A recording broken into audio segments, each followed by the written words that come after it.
Warm greeting from Touch History. Queen Amina of Zazzau was one of those remarkable African rulers whose legacy is nearly erased by time, yet her story remains more powerful than legend itself. Born in the 16th century in the Hausa city-state of Zazzau, today's Zaria in northern Nigeria, Amina rose to prominence during an era shaped by trade, warfare, and shifting political alliances. In a male-dominated world, few could imagine that a young princess would one day command armies, reshape borders, and build a legacy that would outlive empires. But Amina did exactly that, through strength, intelligence, and fearless ambition. From childhood, Amina stood apart. As a member of the royal family, she had access to education, political training, and the arts of statecraft. But she did not limit herself to courtly refinement. She learned to wield swords, master horsemanship, and study the intricacies of battlefield strategy. Contemporary accounts describe her as Amina, daughter of Nikatau, a formidable young woman whose presence intimidated even seasoned warriors. After her father's death, her sister Karama ascended the throne, while Amina focused on military leadership.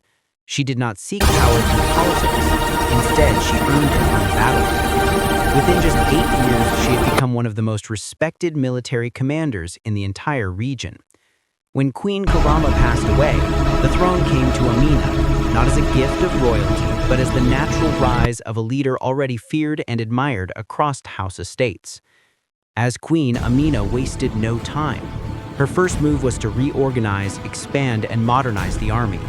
She understood that survival and prosperity depended on control of trade routes, strategic territories, and political alliances. Under her leadership, Zazzau transformed from a regional kingdom into a powerful empire. In every campaign, she led from the front, riding into battle with a spear in hand, her fearlessness pushing her troops forward. Chroniclers later described her as the warrior queen, whose courage knew no borders. Amina's greatest achievements came through expansion. She launched military campaigns across the Sahel, capturing cities, fortifying trade routes, and extending Zazzau's influence far beyond its original borders. Wealthy city-states like Kano, Katsina, and Nupe fell under her influence not through conquest alone, but through brilliant strategy and relentless determination. Amina was one of the first African rulers to understand that true power relied not only on swords, but also on commerce, infrastructure, and mobility.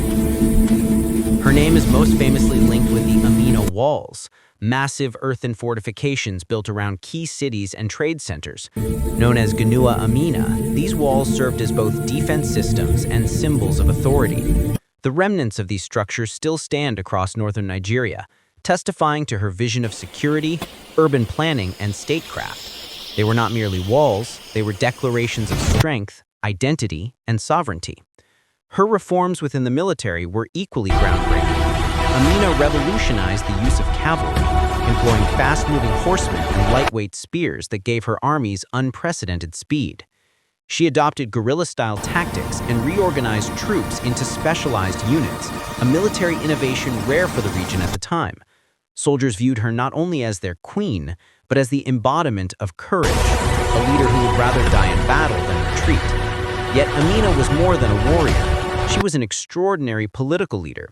She elevated the role of women in governance, trade, and administrative affairs, challenging norms that had long restricted female power.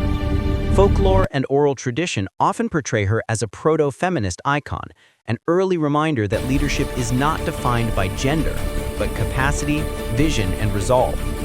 Her diplomacy was as sharp as her sword. Through trade agreements and political negotiations, she brought neighboring states into Zazzau's sphere of influence.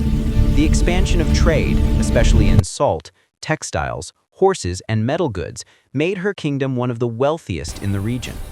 Many of the trade routes she strengthened later became vital economic arteries for West Africa.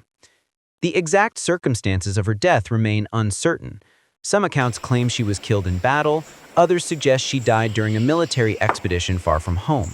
Whatever the truth, her passing marked the end of an era, but her legend lived on. Colonial historians would later ignore or minimize the contributions of African leaders, especially women, causing her name to fade from mainstream records. But in the oral histories of the Hausa people, Amina's legacy never died. She is still remembered as Amina the Fearless, the warrior queen, and the lioness of Zazzau. Today, Queen Amina is not merely a figure from the past. She is a symbol of power, resilience, and the boundless potential of women in leadership. She proved that empire building is not confined to any gender, and that courage, vision, and determination can reshape history. The echo of her footsteps on the battlefield, the shadow of her walls, and the memory of her triumphs remind us that some of the world's greatest leaders remain hidden beneath the dust of forgotten stories. Queen Amina of Zazzau may be overlooked by much of written history, but history itself has not forgotten her. Her story stands as a testament to unyielding strength and the truth that where bravery rises, empires are born. Thank you.